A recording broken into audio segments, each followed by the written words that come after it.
Bem, essa é a aula sobre Kant, sobre a teoria do conhecimento de Kant, que talvez seja o filósofo mais conhecido nesse tipo de abordagem. A teoria do conhecimento de Kant é algo que revolucionou a filosofia e talvez hoje fique claro por quê, né? Então, aguardo as perguntas de vocês no final sobre a abordagem de Kant. Deve ser em torno de 15, 20 minutinhos, bem rapidinho. A gente faz essa explanação total. Vou colocar em tela cheia para ficar mais tranquilo, o modo da gente visualizar os slides, né? Kant, ele é um filósofo que a gente chama do iluminismo alemão. Inclusive, ele ganhou um prêmio com um texto que havia na época uns concursos, né, sobre perguntando, alguma pergunta era lançada para alguns intelectuais tentar responder, e uma das perguntas era sobre o que é o iluminismo. O que era o iluminismo? Que danado era o iluminismo? E Kant lança um texto chamado, que ficou conhecido como O que é Esclarecimento, e com esse texto ele ganhou concursos, até onde a gente sabe, pela abordagem original que ele traz dessa ideia do que é o iluminismo, né? O iluminismo, no sentido mais amplo, é aquele otimismo sobre o poder da razão como iluminando o conhecimento humano e o caminho que a humanidade deveria seguir. E Kant, ele vai fazer uma coisa, ao mesmo tempo que ele acredita que a razão pode iluminar o caminho da humanidade, ele entende que é preciso que a gente faça uma espécie de depuração, uma crítica sobre até onde a razão pode alcançar. O problema de Kant é que ele viu desde o século XVI, né? Desde os 1500 e pouco, a ciência, somente a física, deslanchando no conhecimento, lançando novas luzes sobre o que é o mundo, e o mesmo não acontecia com a filosofia, na visão de Kant. Então ele ficava tentando entender o que é que foi, o que é que deu errado na filosofia, o que é que estava dando errado. E ele queria colocar a filosofia, segundo as próprias palavras dele, no trilho correto da razão, né, do conhecimento. Então, o que é que poderia estar acontecendo de errado? Então ele foi, em vez de ele tentar entender como o mundo funciona, propriamente dito, Kant foi tentar entender como funciona a nossa capacidade de conhecer. Por isso que o livro dele ficou conhecido como A Crítica da Razão Pura. Ele foi tentar entender e chegou a uma conclusão mais geral de que a nossa racionalidade, ela sempre tenta ultrapassar os limites daquilo que ela pode conhecer. E é justamente aí que ela erra. Então, Kant, ele, em certo sentido, se a gente for pensar numa metáfora, ele vai meio que podar a árvore da razão, ele vai cortar aqueles galhos excedentes para colocar a razão dentro de certos limites. E esse limite vai ficar claro para todos, porque eu espero que fique claro para vocês, que é o limite da experiência, a experiência daquilo que a gente pode sentir. Ele vai dizer que a razão, não, quando ultrapassa isso, é aí que ela erra. E vai ser a última parte da nossa apresentação, tentar deixar claro que é aí que, quando a razão ultrapassa esses limites da sensibilidade, que ela erra, né? Então, essa tentativa de Kant, ao mesmo tempo, ele vem tentar solucionar os problemas deixados, tanto pelo empirismo como pelo racionalismo. A grosso modo, o Kant tenta fazer uma grande síntese do que a filosofia tinha feito até então. Kant, ele é considerado um dos maiores filósofos da história da humanidade, porque os grandes filósofos conseguiram fazer isso, poucos deles conseguiram fazer isso, né? Como Platão, Aristóteles, Santo Agostinho, São Tomás de Aquino. Kant foi um desses caras que chegou e colocou ordem na casa. Ele pegou tudo que havia sido feito desde os gregos mais antigos e reformulou a teoria do conhecimento e o modo como a filosofia era concebida, né? E Kant, ele tinha um entusiasmo grande que era possível sim utilizar a razão, Tanto é que o lema dele era chamado Ouse Saber, ou seja, se lance no conhecimento, de fato, não espere pelos outros, nem pela autoridade dos outros, nem pela produção do conhecimento alheio, ouse saber. Mas, mesmo assim, é preciso ter certa cautela sobre aquilo que a gente pode conhecer.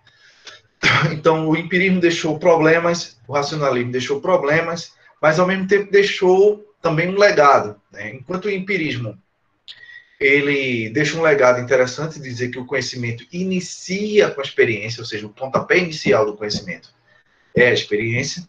O racionalismo deixou bem claro que não adiantava o conhecimento ser iniciado com a experiência, se ele não tivesse a capacidade de ser universal, ou seja, servisse para todos os casos. Que é aí que o racionalismo tem suas vantagens, né?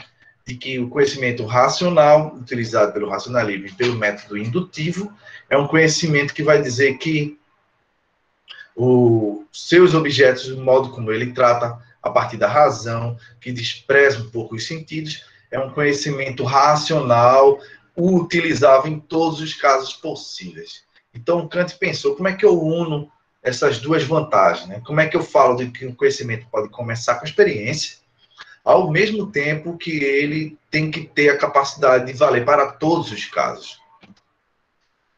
E é aí que ele vai fazer uma espécie de análise do que a gente poderia chamar de juízos. Juízos é quando a gente chega a certa asserção, um enunciado sobre como são as coisas no mundo, né? A gente gera um pensamento sobre como são as coisas. O juízo analítico é quando a gente, tratando em termos de linguagem, o predicado está contido no sujeito, ele não vai muito além disso, né? Ele pode ser obtido através da análise, ele independe da experiência. O juízo analítico. Quando a gente diz todo triângulo tem três lados, no conceito do sujeito triângulo, está embutido o predicado ter três lados. Então, quando você analisa o conceito triângulo, o resultado automático é ter três lados. Você não depende da experiência para verificar esse conhecimento. Ou seja, é algo que a gente chamaria de a priori. Ele independe da experiência. Ele é independente dessa sensibilidade, dessa experiência sensível. Ou seja, você pode analisar o triângulo e você vai chegar à conclusão de que ele tem três lados, que ele tem 180 graus, independente da experiência. É por causa das próprias características do conceito triângulo. Enquanto que o juízo sintético é o juízo que ele sim depende da experiência, o sujeito, o predicado não está embutido dentro do sujeito. Quando você diz todo corpo é pesado, o conceito de corpo não tem, dentro desse conceito, se você analisá-lo, não tem o predicado ser pesado. Não tem. Tem talvez o predicado de extensão, o predicado de configuração, talvez de posição, não de pesado. Esse pesado a gente só consegue adquirir através da experiência sensível, com nossas sensibilidades, experiência. Portanto, é um juízo que a gente chamaria de sintético, porque ele depende muito e exclusivamente da experiência para a gente chegar. Kant pensava que existe um terceiro tipo de juízo, de pensamento que a gente pode elaborar sobre o mundo, nessa estrutura de sujeito predicado, que é um juízo que ele tanto depende da experiência, como ele tem a característica de ser universal e valer para todos os casos, e para isso ele pode ser conhecido como a priori. Ele, na verdade, o predicado dele não está contido no sujeito, para ser mais preciso. No entanto, isso pode ser universalizado. Um exemplo mais claro, para ficar tudo mais tranquilo. Todo o acontecimento tem uma causa.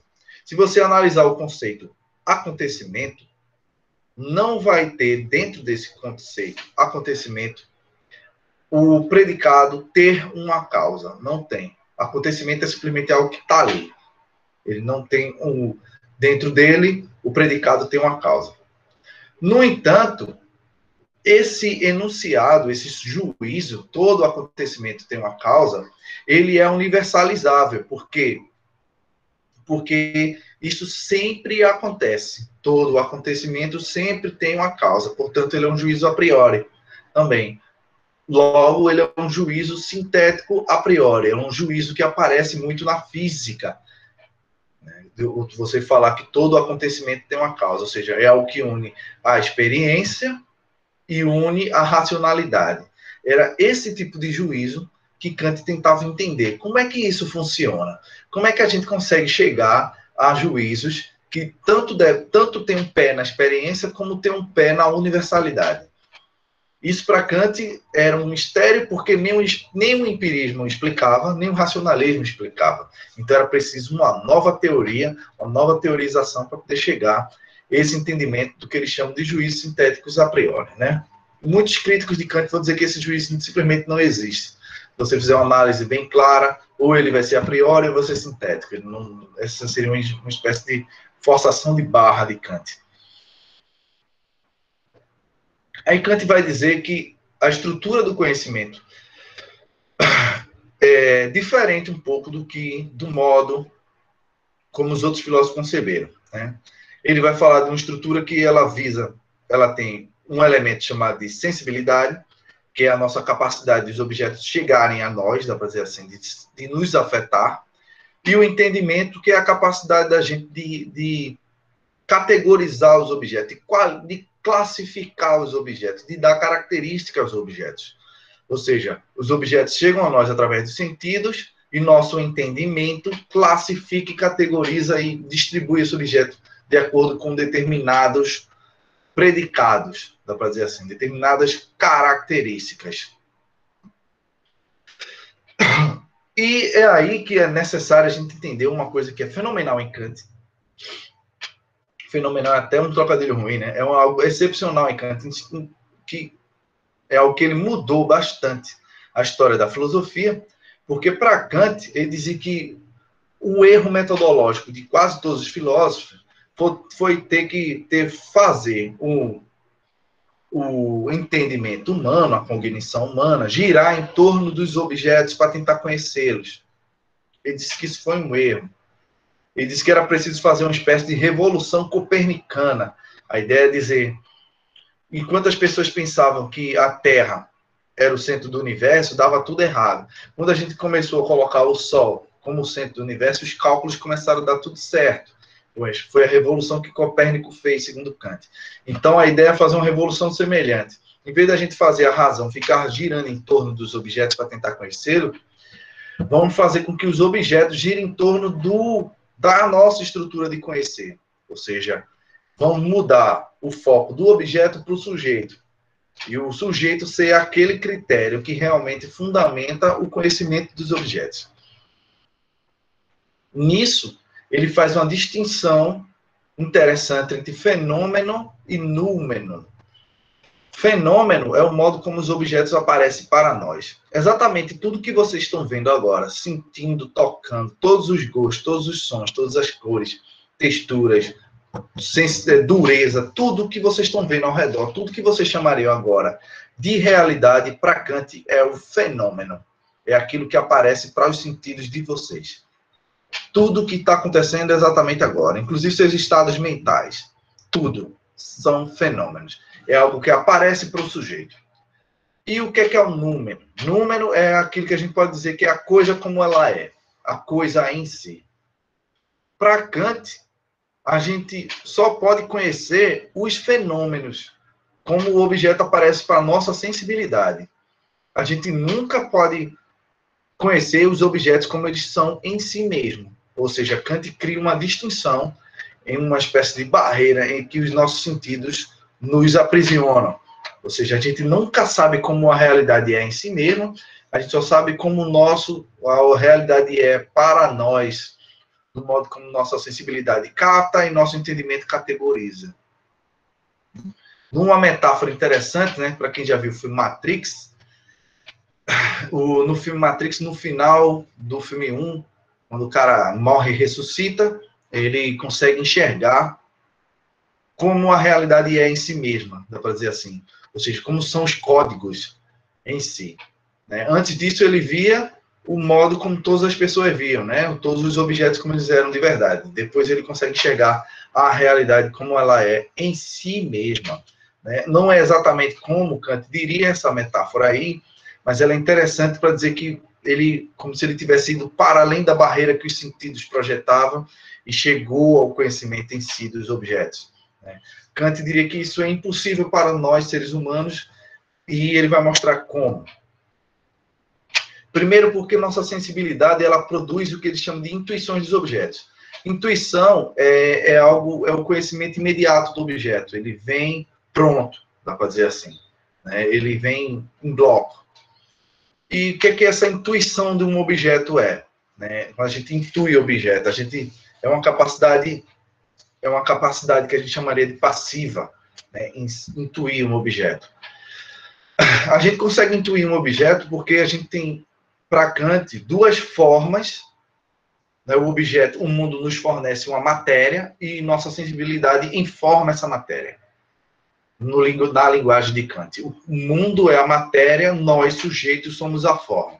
Se a gente lembrar de Aristóteles, né? Daquela ideia de Aristóteles entre matéria e forma, Aristóteles vai dizer que todas as coisas têm uma matéria e têm uma forma, né? E é uma substância. Então, a gente captaria a forma das coisas, segundo Aristóteles. Para Kant, é o contrário. Nós somos a forma dos objetos. Nós informamos os objetos. E como a gente informa o objeto? Nós informamos o objeto, essa matéria que o mundo nos atinge através da sensibilidade, nós informamos esses objetos no espaço e no tempo. O espaço é aquele que dá a nossa sensibilidade, nosso sentido externo, de como o mundo como algo externo a nós, mas para Kant isso é apenas uma forma de como o objeto aparece. E o tempo é uma forma que a gente diria interna, né? Todos os objetos estão no tempo, nem todos os objetos estão no espaço. Por exemplo, você pensar agora, o cachorrinho verde, ele não está no espaço, né? Ele não existe, mas ele existe no tempo. Ele vira um objeto da sua imaginação no tempo. Ele não é um objeto espacial. Ou seja, o tempo é uma forma muito mais prioritária nesse sentido do que a sensibilidade espacial. Para ficar claro, logo de início é isso, né? Kant vai dizer que nós sujeitos, informamos os objetos. O mundo nos fornece a matéria e nós damos forma ao mundo. Nós somos a forma do mundo. Não é o mundo que já vem prontinho. E a gente adquire e absorve essas formas, como diriam os empiristas. Não. Nós, sujeitos que vamos modelar o mundo de acordo com nossa capacidade de conhecer. A primeira parte é justamente colocar o mundo em coordenadas, dá para dizer assim, colocar um GPS no mundo. Dizer que o computador está aqui, o outro está ali, o livro está ali, ou seja, colocar algo no espaço e no tempo. Isso a gente informa, tem uma intuição do objeto, e agora ele vai passar para a segunda parte, que é o entendimento, nossa capacidade de categorizar, né? E o entendimento, ele vai dizer uma coisa simples, ele vai formar juízos, né? Enquanto o objeto vem e a gente coloca no espaço do tempo, a gente depois vai dizer, aquilo é um livro azul, ou seja, a gente colocou ele como aquilo, algo no espaço, livro azul, como outras características que a gente conseguiu adquirir do objeto. Então, essa função da nossa mente de categorizar é tão importante para Kant, que ele vai dizer que, fazendo uma crítica ao racionalismo e ao empirismo ao mesmo tempo, ele vai dizer que um conceito de um objeto, que os racionalistas queriam tanto, sem essa intuição, que essa intuição sensível, ele é um conceito vazio, ou seja, ele depende da experiência. E uma intuição sensível, como os empiristas queriam, sem um conceito prévio que possa informá-lo, dar forma a ele, é cego. Ele não chegaria a nenhum resultado, ele não diria o que ele é. Porque, então, ou seja, nessa ideia de Kant, as intuições que são formadas pela sensibilidade e as categorias que são formas do entendimento que vão unir essa matéria que chegou e que foi colocada no espaço e no tempo, é essencial essa junção, ou seja, algo que vem no espaço e no tempo categorizado no espaço e no tempo primariamente, depois categorizado e distribuído. E como é que Kant faz? A gente não vai dar uma olhada em todas essas qualidades aí, porque é muita coisa, né? Todas essas categorias. Kant faz uma dedução, que ele chama, dedução transcendental das categorias, que é quando ele pega esses juízos, que é esses modos que eram utilizados em lógica, na lógica da época dele, né? Ele vai transformar cada juízo desse numa tábua de categorias. Aí ele vai dizer que existe 4 tipos: de quantidade, qualidade, relação e modalidade. A da quantidade vai dizer quantas coisas existem, basicamente, como essa coisa. O da qualidade vai dizer se ela existe de verdade, se ela não existe, quais são os limites dela.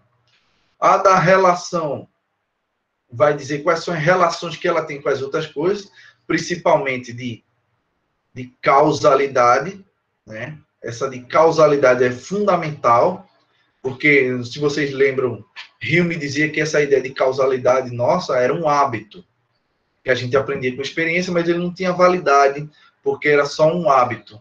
Kant vai dizer, não, Hume errou. Inclusive, Hume foi um dos grandes caras que Kant disse que ele tirou, ele disse, Hume me tirou do sono dogmático, porque Kant acreditava piamente no poder da razão, aí veio Hume e deu uma cipuada, uma porrada em Kant, e Kant agora passou a duvidar do poder da razão, e grande parte da crítica da razão pura, que é colocar a razão nos limites, é influência de Hume, né? Então, Kant vai dizer que a ideia de causalidade, que toda causa tem um efeito, toda coisa tem todo efeito tem uma causa, para ser mais preciso, né? Toda coisa no mundo tem uma causa. Para Kant, isso é uma estrutura prévia da nossa capacidade de conhecer. Não está no mundo. Ela já vem conosco, mas ela depende de ser acionada pelo mundo para poder funcionar.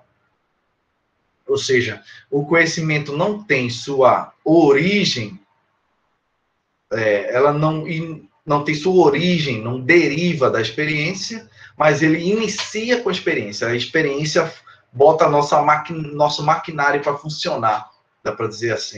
A experiência é nosso input, né? Nossos dados iniciais, para a gente poder fazer o nosso software de conhecer o mundo funcionar, né? E a última parte das categorias é a modalidade, quer dizer, se algo existe, não existe, se ele é necessário, se ele não é, se ele é possível, ele é impossível. Ou seja, toda essa dedução de Kant aqui é muito difícil no livro, muito chato de ler, inclusive, mas é ali que ele deduz nossas modalidades, nossas categorias, como forma de dizer o que a coisa é, como as coisas são, não em si, mas como aparece para nós. E nessa estrutura geral que eu peguei de um livro, né, tá meio feio de ler, mas dá para depois vocês podem pausar e aumentar para poder dar uma olhada, né? Tem uma espécie de esteira do conhecimento que Kant levanta, né? Que o processo que Kant faz é bem sistemático. Se você olhar, é bem mais aprofundado que a maioria dos outros filósofos que já trataram. É algo bem encadeado, né? A primeira parte, da esquerda para a direita, é a matéria, né? A matéria ali que fornece os dados, né? Os dados, essa matéria fornece os dados para a nossa sensibilidade, que são nossas formas, a priori, né? Que independe de conhecer, que é o espaço e o tempo. Ou seja, a matéria formou uma intuição. A gente localizou esse negócio no espaço e no tempo. Aí, qual é a segunda etapa? São as categorias, que é o entendimento. Aí, forma-se finalmente, da intuição, forma-se o fenômeno, que é a árvore. A árvore, você categorizou aquilo como, aquilo é uma árvore, localizou ela no espaço e no tempo, dizendo que ela existe, que ela tem determinadas qualidades. Aí você localizou aquilo como árvore. Qual é o problema que acontece segundo Kant? O problema que acontece é que a nossa razão, ela não se contenta com esse processo de olhar o mundo, receber material e classificar o mundo. Para Kant, nossa razão, ela sempre quer ir além desse processo da experiência. Ela sempre quer ir atrás de um porquê, de uma causa, uma causa incausada, incausável, e é isso que dificulta o processo de conhecer. Kant diz que tem 3 coisas que faz com que a razão, por exemplo, falhe. Se você dizer que tentar descobrir se o mundo é limitado ou ilimitado, ou seja, você vai ter que ir além da experiência. Que se você tem liberdade ou não, se a alma é imortal ou não. Ou seja, você vai ter que ultrapassar os limites da experiência para poder especular sobre isso. Kant diz, é possível pensar esses problemas? Claro que sim. É possível pensar esses problemas. É justamente aí que a razão funciona. Ela pensa o problema. Só que ela nunca vai conhecer esse problema, porque conhecer depende da sensibilidade, depende da experiência.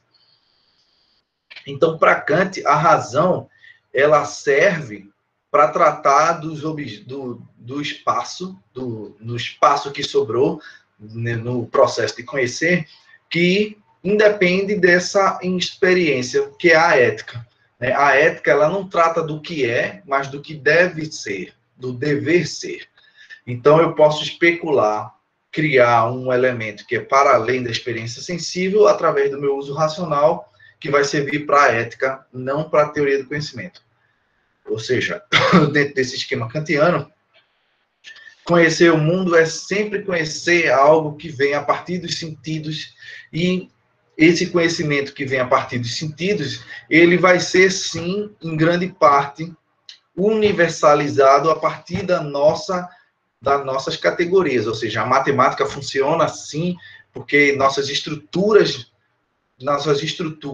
de conhecer, que são prévias a nós, já estão lá e para fornecer a garantia da certeza da matemática, da certeza da física, da certeza da química. Ou seja, o conhecimento científico é garantido a partir das nossas categorias, né? Ou seja, a indução que tanto Hume diria que é falha, na verdade, Kant diz que sempre funciona porque nós já temos um esquema prévio que faz com que as coisas que chegam nos nossos sentidos sejam encaixadas nele. Nesse modo, Kant une empirismo e racionalismo numa teoria só, né? Por isso que é algo mais complexo, difícil de explicar, e ele cria uma dificuldade quase intransponível, que é dizer que aquilo que a gente conhece é algo que aparece para nós, é o fenômeno, e tem sempre um mundo que a gente não pode conhecer, que é o mundo das coisas em si mesmo. A gente não sabe como é a realidade em si. A gente não tem como ter a experiência de Deus, por exemplo, que é uma experiência que vai além do sensível. A gente não tem como. Kant diz que você pode ter fé nisso, mas você não tem como conhecer. Você não tem como conhecer a alma, não tem como conhecer se o universo é infinito ou infinito. Ou seja, estamos presos ao limite da experiência. E isso é tudo que a gente pode conhecer. Enfim, essa é a apresentação sobre Kant. Falei meia hora, praticamente. Né? Entrou mais gente aqui, eu vou parar a gravação para a hora mais interessante, que é a hora das perguntas.